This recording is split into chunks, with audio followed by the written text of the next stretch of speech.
The cameras were rolling, the lights were hot. The audience inside the New York studio was laughing, clapping, and waiting for another easy night on the Colbert Report. Stephen Colbert was smiling, as always, his sharp wit ready for the next punchline. But tonight's guest wasn't just another Hollywood actor. It was Denzel Washington. Denzel entered to cheers and applause, dressed simply in a black blazer and calm eyes. He sat across from Colbert, gave a nod to the crowd. The interview began like many others talk of his new movie, his past roles, stories from film sets. The audience laughed. Denzel smiled. But there was something behind his eyes. Quiet, calculated, waiting. Then, only 7 minutes in, everything changed. Colbert leaned forward, grinning as he shifted topics. "You know, Denzel," he said, "a lot of people admire you not just as an actor, but as someone with a voice with power. So when celebrities like you speak on politics or social justice, it matters. Don't you think people like you have a duty to guide the public?"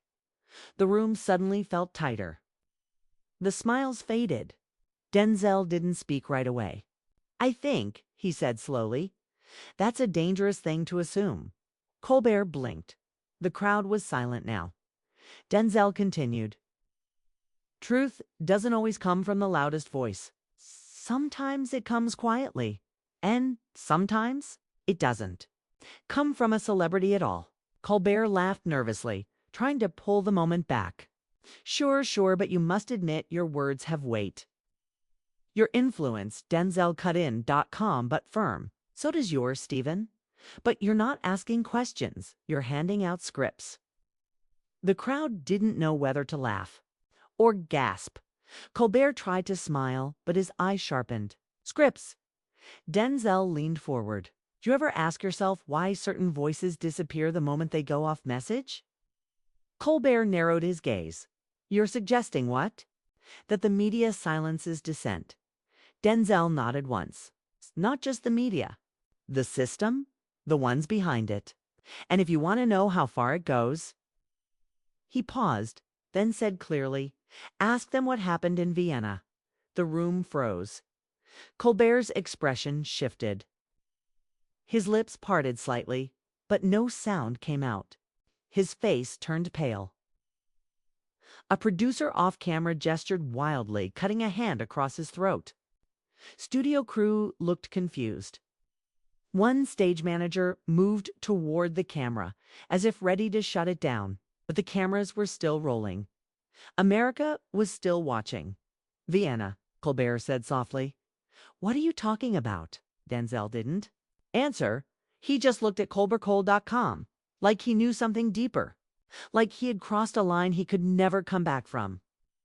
Colbert laughed again, but it sounded hollow. "Okay, let's move on.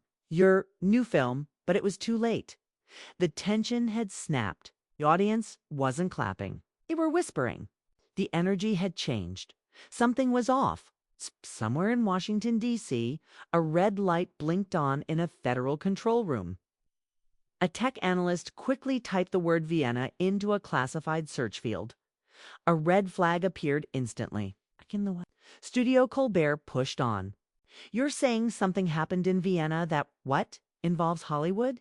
Involves politics?" Denzel looked at him, almost tired. "You already know, Stephen, but your viewers don't. That's why you laugh. Because silence is safer." Offstage, a CNN producer had already sent a breaking alert. Denzel.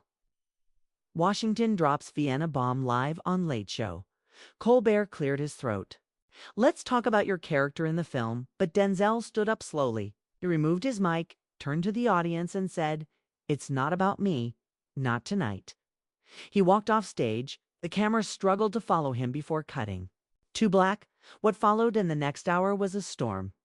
The video clip hit Twitter in seconds. TikTok, YouTube, millions of views. People searching, what happened in Vienna? What did Denzel mean? Reddit threads exploded with theories, assassinations, secret meetings, media blackouts. Some users mentioned a canceled summit in Vienna in 2018. Others spoke of a reporter who vanished that same year, last seen near the U.S. Embassy. Few had real answers, but everyone had questions. Stephen Colbert did not return for the second segment of the show. Instead, reruns played. CBS issued no comment. At 3 a.m., a low-quality clip surfaced showing Colbert backstage. He looked shaken. In the background, someone could be heard saying, "How the hell does he know about Vienna?" By sunrise, Vienna was trending worldwide. And Denzel Washington, Oscar-winning actor, beloved public figure, was no longer just a guest on a talk show. He was a trigger, a crack in the surface. And the world was listening. ChatGPT said, the morning after the broadcast, newsrooms around the world were in chaos. Editors barked into phones, researchers pulled old archives, and producers scrambled to understand one thing. What did Denzel Washington mean by "ask them what happened in Vienna"? Social media had turned it into a firestorm. Millions had watched the clip. Some called it brave. Others called it dangerous. But no one could deny the tension in the air. The silence following his walkout said more than the words themselves. At Al Jazeera's investigative unit in Doha, journalist Layla Rashid sat in her glass-walled office rewatching the clip for the 5th time. Her dark eyes narrowed. She paused the video exactly when Denzel spoke the word Vienna. She studied Colbert's face, the flicker of fear, the moment of recognition. She wasn't looking for drama. She was looking for patterns. Layla wasn't new to this. For 6 years, she had worked on global corruption stories, oil deals, arms trafficking, political lies dressed as diplomacy. But this was different. This was personal. Denzel had touched something raw. Something everyone in power wanted to stay buried. She opened a secure database and typed Vienna 2018, U.S. diplomatic incident, black file access request. A result. Blinked red, restricted authorization level 5 required. She leaned back. Of course it is, she muttered. But she had a lead. Across the Atlantic in Washington, D.C., a shadow meeting had just begun inside an unmarked office near DuPont Circle. The room was quiet. No press, no phones. 4 men and 1 woman sat around a long table. Intelligence, media, legal counsel. One name was written on the board. Denzel Washington. Is he bluffing? Asked the man from the Department of State. He's not stupid, said the woman from CBS Legal. He didn't name names, didn't explain Vienna. But he dropped enough to shake the tree. And now everyone's looking up at the branches. Someone added. There was silence. Then the CIA liaison, silent until now, leaned forward. If he leaks what's in Vienna, it won't just embarrass the U.S., it'll shatter alliances. Remember who was in that room? Back at Al Jazeera, Leela opened an old encrypted file she had flagged months ago. It was buried in a cache of documents. From a whistleblower she once interviewed someone who died mysteriously days later. The file name was simple. V2018_conf_call.mp4. She hit play, static, then voices. If the celebrity is already under contract, then we can use him. He doesn't even need to know what it's for. Another voice, older, heavier accent. You don't need to worry about him. He's loyal. We've used Hollywood before. Good results in American polling. Layla froze. She checked the metadata. The file was logged during a classified meeting between U.S., UK, and EU strategic media advisors. The same year, same week, the Vienna summit. She whispered to herself, they used actors. She wasn't surprised. She was horrified. Leela opened a secure chat, typed one message. He wasn't making a statement. He was giving a warning. She sent it to a contact she hadn't messaged in years, Alexei Komarov, a former Russian intelligence analyst now hiding under asylum in Berlin. He replied within seconds. He knows about the Vienna Directive. She stared at the message, heart pounding. That name, the Vienna Directive, had only ever been whispered, never confirmed. It was said to be a secret deal between major governments to use public figures. influencers, and media to control emotional narratives during elections, protests, even foreign policy moves. Denzel hadn't spoken in metaphors. He'd lifted the lid. Layla stood up. She knew this wasn't just a story. This was the kind of truth people lost their lives over. And Denzel had said it live on television. So that made him a target. She sent one final message to Komarov. Meet me in Brussels, 48 hours. Meanwhile, in Los Angeles, Denzel sat alone in a secure compound he kept away from the city.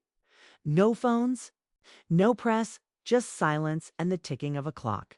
He had spoken out. He had said what others wouldn't. But he knew what came next. A storm was building. One word Vienna had started it. Now the world was listening. But the question was, who would speak next? The cafe was hidden near the edge of Brussels, down a quiet street where no tourists wandered. It was the kind of place where time moved slowly and no one asked questions. That's why Layla had chosen it. She sat by the window, coat collar high, eyes flicking between the door and the screen of her encrypted tablet. She'd arrived early. She always did. Years in the field had taught her that danger didn't knock. It walked in, smiling like an old friend. A sharp wind pushed the door open. A man stepped inside, tall, lean, wrapped in a gray wool coat. He moved like someone always watching, even when he wasn't looking. Alexei Komarov. He sat across from her, gave no greeting, just a glance. You said Vienna directive? She began quietly. He didn't deny it. Yes, he replied. I've seen the documents. And I saw the man they buried for leaking them. Leela's fingers trembled slightly. She tightened her grip on her cup. Tell me everything. Alexei leaned forward. The Vienna Directive was signed in 2018. Not an official treaty, more like a handshake between power brokers, U.S. State Department, European Commission, NATO security advisors, and private media executives. He glanced at the waiter, then back to Leela. They agreed to control global sentiment using cultural icons. Not just to sell ideas, but to neutralize dissent. If there's a protest, send a celebrity to post a distraction. If a leak occurs, have someone famous discredit it live. Influence the people who influence the people. And Denzel. Layla asked Alexei gave a bitter smile. He was recruited like many actors, flown to a summit in Berlin under the guise of an awards event. But he asked questions. Too many? Layla thought back to the interview. The way he said, ask them what happened in Vienna. It wasn't a threat. It was a challenge. Signaled to those who remembered. He's not safe, she said. No, Alexei replied. But neither are we. Back in New York, the situation had already turned. Denzel's face was on every screen. Not for his movies, but for speculation, analysis, and spin. Conspiracy-driven. A hero, others said. On cable news. Anchors debated what Vienna could mean. Most waved it off. But one network aired a quiet segment at 2 a.m., hosted by an aging journalist known for breaking uncomfortable stories. She didn't laugh. She looked into the camera and asked, why did the government seal 217 diplomatic files from the Vienna summit hours after it ended? Why did 3 media executives resign within 2 months without comment? And while after one man says just one word R, we suddenly being told not to look. Her broadcast didn't go viral. It was pulled offline 20 minutes later, but someone saw it in a gray office beneath London. Inside a think tank funded by multiple Western governments, a man printed out the transcript. He read it in silence, then reached for a secure phone. Activate. Protocol shade, he said. We have a leak. Back in Brussels, Layla and Alexei were on the move. He led her through narrow alleys until they reached a rented flat, tucked above an antique bookstore. Inside, he unlocked a briefcase and pulled out a thin black drive. This contains audio, he said. From the Vienna Directive meeting, she stared at it. Why haven't you released it? Because if I do, they'll know it came from Me, I've lasted this long by being silent. But your story, it's already too loud. Leela hesitated. The truth was sitting inches from her. But once she took it, once she opened that file, there would be no turning back. For her, for Denzel, for anyone she reached out and took the drive, Alexei gave her one final warning. You think exposing this will save people? He said. But power doesn't care about truth, cares about silence. You have 48 hours before they find you. She nodded once. Later that night, in her hotel room, Leela plugged the drive into her air-gapped laptop. The file opened slowly. Voices, real ones, recognizable ones. An American diplomat, a media CEO, a military strategist. One voice said, if he won't play ball, discredit him. Subtly leak something personal, suggest instability. Once the narrative turns, it won't matter what he says. Another added, and if that fails, accidents happen. That's the business. Leela's blood went cold. This wasn't strategy. This was war. A silent war for the mind of the public. And Denzel was in the crosshairs. She looked out her window at the Brussels skyline. She had a choice now. Run, stay quiet, or tell the world. She opened her notebook and on the top line wrote one word. Vienna. The storm wasn't coming anymore. It had already begun. The next morning, Layla walked through the heart of Brussels with her scarf pulled high and her hood up. Her hotel room was empty. Now she had left before sunrise. The black drive with the Vienna directive audio was hidden inside her coat, wrapped in plastic, tucked behind a layer of her passport and press credentials. Her phone was off. She carried no laptop, only paper notes and her mind. She was headed to the Bureau Européen de Presse Internationale, a press network known for protecting journalists in danger. But even they had limits. If this story reached their desks, every phone in that building would light up within hours. Some of those calls wouldn't be friendly. As she entered the secure office, she was greeted by Etienne Laroche, the editor-in-chief. A tall man with silver hair and a lined face. Etienne had once been a war reporter. Now he protected the truth with fewer bullets, but far more enemies. You look like you're carrying fire, he said quietly as he locked the door behind her. I am, she replied. She handed him the drive. His eyes narrowed. He inserted it into a protected terminal. As the audio played, the room filled with voices, calm, practiced, deadly. There was no doubt now. The Vienna directive was real. Etienne leaned back when the last voice faded. If you publish this, you'll bring down more than politicians. This will hit NATO, the White House, tech firms, maybe even the Vatican. Leela didn't flinch. They built a machine. I'm just showing people what's under the hood. Back in the U.S., Denzel Washington hadn't been seen in public for 3 days. News anchors speculated everything from rehab to relocation. Tabloids pushed fake scandals. One ran a photo of a man they claimed was Denzel in a foreign country, but the image was blurry and clearly altered. In reality, Denzel was deep in the Sierra Nevadas, staying off-grid in a cabin owned by a retired Army colonel who owed him a favor. He watched the world from a distance now, one eye on the news and one on the tree line. That morning he saw it. Al Jazeera International breaking news. Journalist Leela Rashid releases audio from Top Secret. Vienna directive meeting. The video was just under 4 minutes. It played audio clips from the drive, matched with carefully sourced documents, timestamps, and independent verification. It didn't name every name. Leela was smart, but it revealed just enough to make the world stop and stare. In Europe, politicians scrambled to deny, clarify, or delay. In America, White House press secretaries stammered through emergency statements, baseless, out of context, unverified. But the damage was done. Protesters filled city centers by evening. Hashtags flooded Twitter. Hashtag Vienna Directive. Hashtag Think for Yourself. Hashtag Denzel was right in New York. Colbert canceled his next 3 shows. His team issued a statement claiming the show was retooling for a new format. But insiders knew the truth. He'd been ordered to lie low.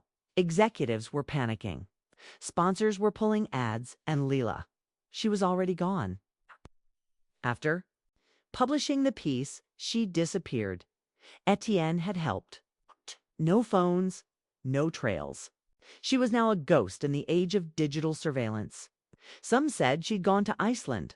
Others believed she was in South Africa, protected by a journalist alliance there. In Washington, D.C., the White House Situation Room went into red alert. National security advisors debated whether to open an internal investigation or issue a counter-campaign. But one cold, calculated voice from the intelligence corner said, what no one else dared, if we let this continue, the entire media framework collapses. We don't just risk elections, we risk rebellion. Denzel and this reporter must be neutralized. Someone objected. They've done nothing illegal. The reply was brutal. Truth isn't the problem, control is. Meanwhile, inside a CNN satellite studio, an unexpected face went live. General Marcus DuPont, former NATO operations chief, appeared in an unannounced segment. Silver-haired and stone-faced, he didn't speak like a soldier anymore. He spoke like a man with regrets. He looked straight into the camera. I was in Vienna. I was in that room. And I'm telling you, now the public has the right to know. We crossed lines we should never have crossed. It was the crack in the dam. Within hours, more followed. Former diplomats, one Hollywood producer, even a retired intelligence analyst confirmed Leela's reporting, quietly, cautiously. The system was cracking not fast, but visibly. And in a forest cabin under the Sierra pines, Denzel stood on the porch watching the stars. He sipped black coffee and listened to the silence, knowing it wouldn't last. A knock came at the door. He didn't move. The knock came again 3 times. Then silence. He opened the door slowly. It wasn't law enforcement. It was someone he hadn't seen in 15 years. You still believe in timing? The man asked. Denzel smiled faintly. Only when the world's watching. Behind them, the wind picked up. The truth was out. But now came the part no one was ready for: consequences. The world didn't sleep that night. In Berlin, Paris, Chicago, and Johannesburg, the footage of General Marcus DuPont's confession spread like wildfire. No media blackout could hold it back now. Cell phone clips, re-uploads, translations, people passed it to each other like it was oxygen. The hashtag Vienna directive was no longer a trend. It was a movement. Governments scrambled. Analysts rushed to rewrite press strategies. A UN spokesperson called for a global investigation into misuse of influence, but no one really knew who to investigate. The lines were too blurred, the hands too many. Meanwhile, in a dark bunker below London, a crisis team was formed. Mission: damage control by any means necessary. Officially, it didn't exist. Unofficially, it had the authority to erase lives. At the head of the table sat a woman known only by the codename Seraph. Her face was calm, her voice colder than silence. We underestimated him, she said, meaning Denzel. And we underestimated her. She turned to a man with slicked hair and a hidden earpiece. I want that journalist found. Alive if possible, dead if not. And Washington. She smiled faintly. Stage something. Across the ocean, Leela Rashid was in hiding. A farmhouse in the far north of Norway lent to her by a contact in the press underground. She hadn't spoken to anyone since the story dropped, only watched. Watched the headlines twist. Watched the truth spin into chaos. But something else caught her eye. A video message from an unknown account. It showed Denzel unshaven, tired, eyes bright with fire. Was recorded in a forest clearing at dawn. Spoke directly to the camera. I was approached in 2018, he said. I didn't understand at first. They offered money, endorsements, protection. All they wanted was for me to help steer the culture. I said no. Then they offered something else. Silence. He paused. They said, "If you don't join, we'll break you." His voice didn't shake. I thought they meant my career. I didn't know they meant the world. The video ended. 6 minutes. No edits. It went viral in 30 minutes. And in those 6 minutes, he gave names. Carefully chosen. Not too many, not too few. But enough. Within the hour, subpoenas were filed in 3 countries. In Washington, senators were forced to address the Senate Oversight Committee about media-government collusion. 1 aide fainted during testimony. 2 resigned. 1 disappeared en route to the hearing. Panic had become policy. But the truth had a cost. In Norway, Leela heard a knock on the farmhouse door at 3:12 a.m. She didn't move. Instead, she slid, opened the floorboard, and retrieved a small black pistol she had hoped she'd never need. Another knock, she held her breath. Then a voice, quiet, calm. "Leela, it's Etienne." She opened the door with the gun raised. It was Etienne LaRoche, her former editor. He looked thinner, older, but alive. "Stain, they tried to raid the newsroom," he said. "I was gone before they arrived, but they took our servers." "Then they know everything," she said. Etienne shook his head. "No, I deleted the logs. They know what you posted. They don't know what you haven't posted yet." She stared at him. He pulled out a small encrypted device. "This is everything that didn't make it into the article, the internal memos, the Vienna guest list, the unofficial payment logs." Layla took it with trembling hands. Back in the Sierra Mountains, Denzel was no longer alone. The man who had knocked the night before was David Tarlow, a former intelligence contractor who had once served as Denzel's private security during a humanitarian mission in Sudan. They hadn't spoken in over a decade. "I have people watching." DC, London, Brussels, David said. "But you don't have much time." Denzel stood by the fireplace, staring into the flames. "I don't need time," he said. "I need reach." They made a plan. The next step was no longer just to expose. It was to connect the dots. The Vienna Directive wasn't a single act. It was a web. Hollywood, government, social media giants, political think tanks, corporate lobbyists. They all had something in common: control through image. And Denzel's name was only one thread. "We drop it all," Denzel said. "Not just the names, the contracts, the strategies, the language they use when they think we're not listening." David nodded. "We'll need a secure pipeline." Leela and Etienne were already preparing one. From a bunker beneath Oslo, Leela connected with whistleblowers in Canada, Germany, and Turkey. She coordinated with anonymous coders to mirror the Vienna files across 137 servers worldwide.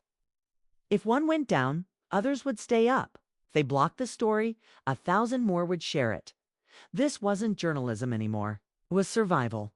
Fast. And the final blow was almost ready. By nightfall, Seraph was on a private call with executives from 2 international banks and a former Secretary of Defense. "They're not stopping," she said. "Washington is 3 moves ahead of us. Rashid is 5. Then escalate."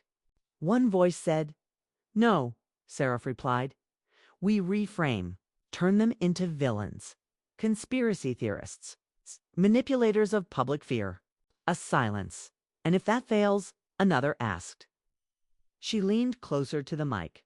"Then we end it, before they end us." The war had left the shadows, and the world was standing at the edge of something deeper than scandal, something no system was ready to face. FreeMinds.ChatGPT said, "The United Nations headquarters in New York City was a fortress of calm on the outside. But inside it was collapsing under pressure.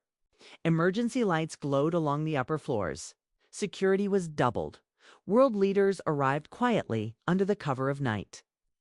No press, no official agenda, but everyone knew why they were there. The Vienna Directive had gone from rumor to confirmed. Reality, Leela's second leak, had hit harder than the first. The names were clearer now. Not just anonymous voices, but ambassadors, media moguls, CEOs, and military advisors who had conspired to shape global narratives. The leaked documents included scripts, literal talking points sent to late-night hosts, influencers, news anchors. Whole news cycles had been written in advance. There were payment logs, voice memos, even outlines for future operations, ways to steer public emotion during elections, natural disasters, pandemics. It was more than control. It was manipulation. At a planetary scale, inside the UN chamber, panic wore expensive suits. The U.S. Secretary of State sat with clenched fists. The German envoy read the documents with shaking hands. The French delegate accused her British counterpart of selling out their own press. Then one voice cut through the chaos. Ambassador Sefu Mandika, representing South Africa, stood. "We sit here pretending to be shocked," he said, "but we have known for years that truth was being managed." That media was no longer free. The difference now is simple. The people know it too. No one interrupted. "We can either face them with honesty," he continued, "or they will face us with fire." The room fell silent. Meanwhile, in an undisclosed location deep in Colorado, Denzel Washington sat in a chair facing a bank of screens. The broadcast was playing live, translated into 12 languages. He watched without blinking. Next to him, David Tarlow worked silently, fingers flying over a secure keyboard. "We've uploaded the Vienna tapes to 274 mirror sites," David said. "Backup servers are running across Iceland, India, South Korea, and an old embassy bunker." In Nairobi, Denzel nodded. Across the world, phones buzzed with one message. The final file drops at midnight #Vienna directive that night. People gathered in parks, cafes, hotel lobbies. They connected their phones to projectors. Waited. Governments tried to shut it down, issuing cyber blocks, blackouts, and fake alerts. But they were too late. At exactly 12 a.m. UTC, the final file went live. It was a simple video. Black screen, white text. Then a voice, Denzel's. "I am not a politician. I am not your leader. I'm just a man who saw something and chose to speak." The screen showed names, faces, leaked footage from hidden meetings, surveillance videos. Subtitles translated into dozens of languages. Denzel kept speaking. "This is not about me. This is about the silence they expect you to accept. It's about the fear they feed you so you don't ask the right questions." In the final minutes, the video cut to Leela Rashid. She sat in a dark studio, her eyes clear. "We have given you the truth," she said. "Now it's your decision what you do with it." When the video ended, the world didn't cheer. It listened. Then it began to move. By sunrise, 10 governments had called for investigations. 7 intelligence chiefs were suspended. Colbert reappeared on air and issued a public apology. "I didn't know how deep it went," he said, visibly shaken. "But that's no excuse. I was part of it." He paused, then looked into the camera. "To Denzel, wherever you are, I hope one day you come back and sit in this chair again. This time I'll listen." Some people forgave him. Some didn't. In Paris, artists began painting giant murals of Denzel and Layla with the words, "Say it anyway." In Kenya, thousands marched in silence, holding signs that said, "We are not narratives." In Brazil, a famous singer canceled his concert and used the time to stream the final file. And in Washington, a quiet civil hearing began behind closed doors. The word treason was whispered, then written. Someone in power, maybe many, would fall. But not everyone rejoiced. In London, Seraph stood before a whiteboard covered in names. She crossed out Leela's, then Denzel's, then Colbert's. He turned the game. Her assistant said, "They trust him now." Seraph didn't blink. "Then we take away what?" "They trust," she replied. Plans were drawn. A final option was prepared. But for the first time, the system was on the defensive. The United Nations headquarters in New York City was a fortress of calm on the outside, but inside it was collapsing under pressure. Emergency lights glowed along the upper floors. Security was doubled. World leaders arrived quietly, under the cover of night. No press, no official agenda. But everyone knew why they were there. The Vienna directive had gone from rumor to confirmed reality. Leela's second leak had hit harder than the first. The names were clearer now. Not just anonymous voices, but ambassadors, media moguls, CEOs, and military advisors who had conspired to shape global narratives. The leaked documents included scripts, literal talking points sent to late-night hosts, influencers, news anchors. Whole news cycles had been written in advance. There were payment logs, voice memos, even outlines for future operations, ways to steer public emotion during elections, natural disasters, pandemics. It was more than control. It was manipulation at a planetary scale. Inside the UN chamber, panic wore expensive suits. The U.S. Secretary of State sat with clenched fists. The German envoy read the documents with shaking hands. The French delegate accused her British counterpart of selling out their own press. Then one voice cut through the chaos. Ambassador Sefu Mandika, representing South Africa, stood. "We sit here pretending to be shocked," he said, "but we have known for years that truth was being managed. That media was no longer free. The difference now is simple. The people know it too." No one interrupted. "We can either face them with honesty," he continued, "or they will face us with fire." The room fell silent. Meanwhile, in an undisclosed location deep in Colorado, Denzel Washington sat in a chair facing a bank of screens. The broadcast was playing live, translated into 12 languages. He watched without blinking. Next to him, David Tarlow worked silently, fingers flying over a secure keyboard. "We've uploaded the Vienna tapes to 274 mirror sites," David said. "Backup servers are running across Iceland, India, South Korea, and an old embassy bunker in Nairobi." Denzel nodded. Across the world, phones buzzed with one message. The final file drops at midnight Vienna directive that night. People gathered in parks, cafes, hotel lobbies. They connected their phones to projectors. Waited. Governments tried to shut it down, issuing cyberblocks, blackouts, and fake alerts. But they were too late. At exactly 12 a.m. UTC, the final file went live. It was a simple video, black screen, white text. Then a voice, Denzel's. "I am not a politician. I am not your leader. I'm just a man who saw something and chose to speak." The screen showed names, faces, leaked footage from hidden meetings, surveillance videos, subtitles translated into dozens of languages. Denzel kept speaking. "This is not about me.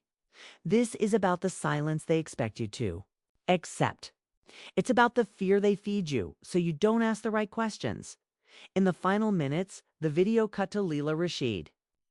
She sat in a dark studio, her eyes clear. "We have given you the truth," she said. "Now it's your decision what you do with it." When the video ended, the world didn't cheer. It listened. Then it began to move. By sunrise, 10 governments had called for investigations. 7 intelligence chiefs were suspended.